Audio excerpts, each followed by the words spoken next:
Alright, ladies and gentlemen, I'm here on the show, and I'm here tonight. This first video, I'm going to do MLB. These two MLB videos, one tonight here, one tomorrow. The first one we'll talk about is MLB most disappointing players. Tomorrow we'll talk about the most surprising players. But I want to talk about the most disappointing players, at least to me. But let's get into it. So, first one is Corbin Carroll. He got some MVP votes last year, Rookie of the Year. He's kind of been disappointing so far.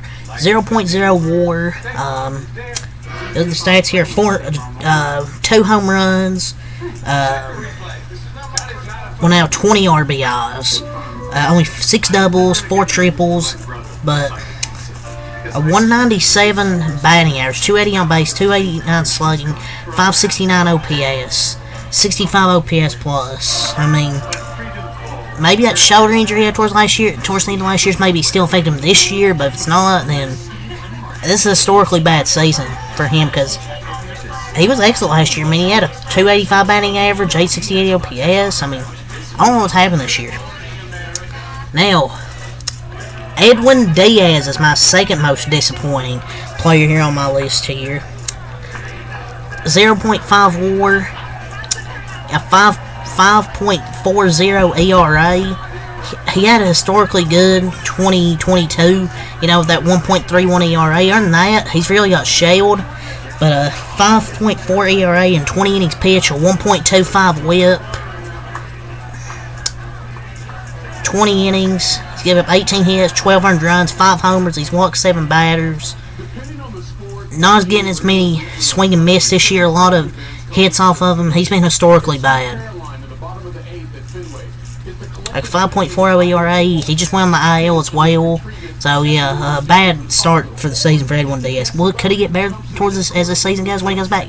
Yes, but as of now, pretty disappointing. And coming off that injury, I wasn't expecting him to be that 2022 Edwin Diaz, but I was expecting him to be better than this. Like 4 blown saves, it's not cutting. My third most disappointing player is Randy Arozarena. Man, this guy's having a really bad season. You look at, 8 homers, 7 doubles, but a 158 average this year.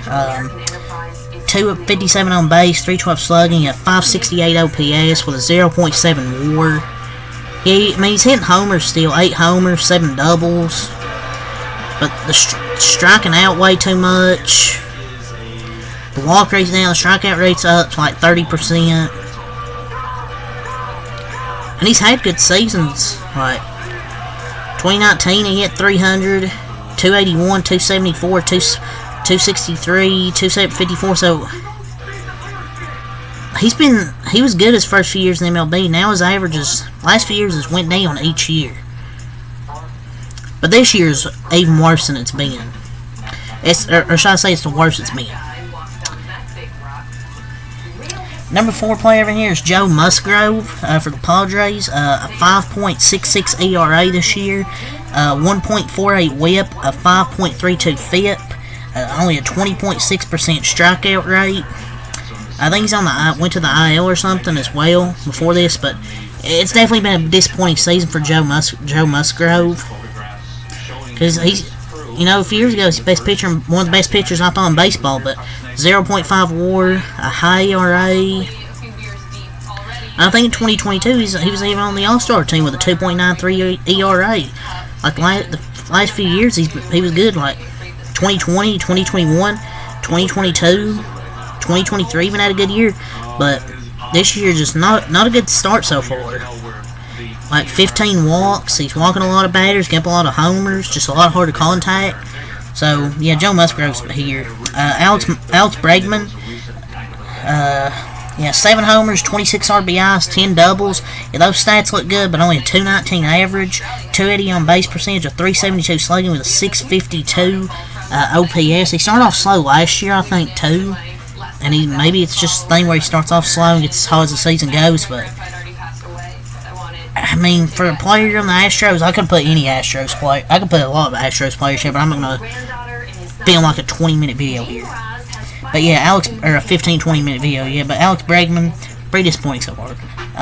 Blake Snell. Has he been disappointing? Didn't sign until I believe it was after spring training. So it proves he needed a spring training, to get ready for the season.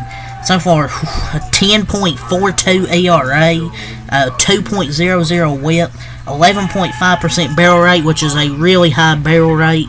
A -1 WAR. He's 0-3. He hasn't went past 5 innings in any of his starts, and he got injured today. 27 total hits, 22 runs. Not striking out a lot of guys. He's walked 11 batters. He's always been a big walk guy. He has a 4.57 FIP, 37 ERA plus, 12.8 hits per 9. Only 11.4 strikeouts per 9. 1.4 homers per 9. 5.2 walks per 9. It's just been a nightmare of a start to this big contract for Blake Snell. Well, I think could he get better as season goes? Yes. I just think you need a spring training first to get ready for the MLB regular season. But Scott Boras.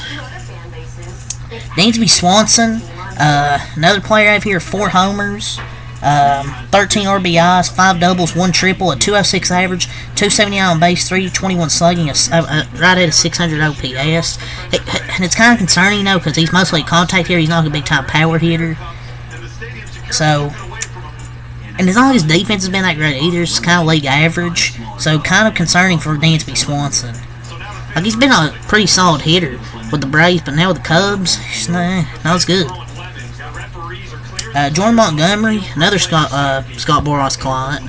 I believe he needs spring training as well. So, yeah, not a good start. He's signed really late, like Blake Snell, and it's not a coincidence those two are on this list. Some disappointing starts. A 5.48 ERA, and he got lit up against the New York Mets. That's not a good sign. When you're getting lit up by the New York Mets, it's not a good sign. So, 5.48 ERA, a 1.556 WHIP, 14% strikeout rate, and an 8% walk rate. So, it just shows he needed spring training. Simple as that. 3-3 with a 5.48 ERA. 11 hits per 9. It's not like he's getting up a lot of homers, but only 7 strikeouts per 9. The homers are 0.8 homers per 9. It's not like he's getting a lot of homers or walks. It's just he's getting up a lot of hits. So yeah, I think he'll get better as the season goes. I think he's too good to be trash for the whole year. Yeah, 2 Diamondbacks players on here that I thought would be good. James Outman for my Dodgers. Yeah, 3 homers, 10 RBIs, 4 doubles, a 147 average, 250 on base, 266 slugging, 516 OPS. He was in, I believe, the Rookie of the Year last year. And I was hoping we would do more for the bottom of the lineup. He actually got sent down last month, which maybe that'll allow him to get some confidence. But, yeah, not as big as a jump as I'd hope he'd take to help the bottom of our lineup. Spencer Torkelson, he actually got sent down today. 4 homers, 15 doubles, -1.1 WAR, a 205 average, a 271 on base, 337 slugging, a 608 OPS. Like, he ended the year so strong last year. I was hoping he would take a step up this year, because last year he ended the year good. 30 homers, 94 RBIs, close to 100 RBIs. The average was still low, relatively low, 233. This year, 204 or 205. I think it's like 201 now. It just hasn't been as good as you'd hope. It just hasn't taken that next step. Maybe he just starts the season slow, gets hot, but I gotta put him here. 2 more players that I'll put here. Julio Rodriguez. I think he's been disappointing. 4 homers, 23 RBIs, 5 doubles. Yeah, you look at but the 273 average, 273 average, 316 on base, 345 slugging. But for a guy that's called future MVP, should be a superstar or labeled as a superstar, you gotta expect better than a 661 OPS. Yeah, his defense has been good, but he hasn't been as good at the plate as I thought. Yeah, he's hitting 273, but only 661 OPS. For God's sake, future MVP, you gotta expect better. Paul Goldschmidt. Yeah, he had a bad start of the year. He's kind of got, I guess, better, but still disappointing. 7 homers, 8 doubles, 22 runs batted in, 222 average, 304 on base, 358 slugging, 662 OPS. So what's happened to Paul Goldschmidt, man? Like, he used to be 300 hitter guy, and then he was an NL MVP a few years ago, and now he's just struggling. Another player I wanted to say is Gleyber Torres. Yeah, not good. 0.2 WAR, 4 homers, 229 batting average, only 16 RBIs, a 635 OPS with 81 OPS plus. The defense hasn't been great either. He's really kind of the weak link, it feels like, of their lineup. A lot, because he's into 3 double plays. Yeah, I put Gleyber Torres here as well. You could say Ronald Acuna Jr.'s an honorable mention. I mean, I know he got injured, but coming off the historic season last year, not as good as before he got hurt. 4 homers, 15 runs batted in, a 250 average, 351 on base, 365 slugging, only 716 OPS. So, yeah, he still had a 105 OPS plus, which is over the league average, but coming off, if you're a superstar player, kind of a disappointing start before he got injured and was out for the season. So, I know he's injured, but these are just the stats throughout the season. So, disappointing start for sure. And I guess the last player I'll mention, if I need to mention one more player, let me think. I'd say Evan Carter of the Texas Rangers. Let me get my stats up here. But yeah, he's after last year, he was mashing, but this year, no, not really. I thought he could be a Rookie of the Year contender, but this year, 5 homers, 15 RBIs, only 188 batting average, 272 on base, 361 OPS with 361 slugging with a 633 OPS. The strikeouts, 43 strikeouts, way up from last year. I thought he could be into some consideration for Rookie of the Year, but no. But yeah, that's my 2024, my MLB most disappointing players so far in 2024. So yeah, I'll come back this the end of the season and give my most disappointing players of the season when the 2024 season's over. But yeah, it's really hard to say here. So until next time, have a lot. Or tomorrow I'll do my most surprising players. So yeah, leave a like, comment, subscribe for more. Till next time, I'm out. Peace.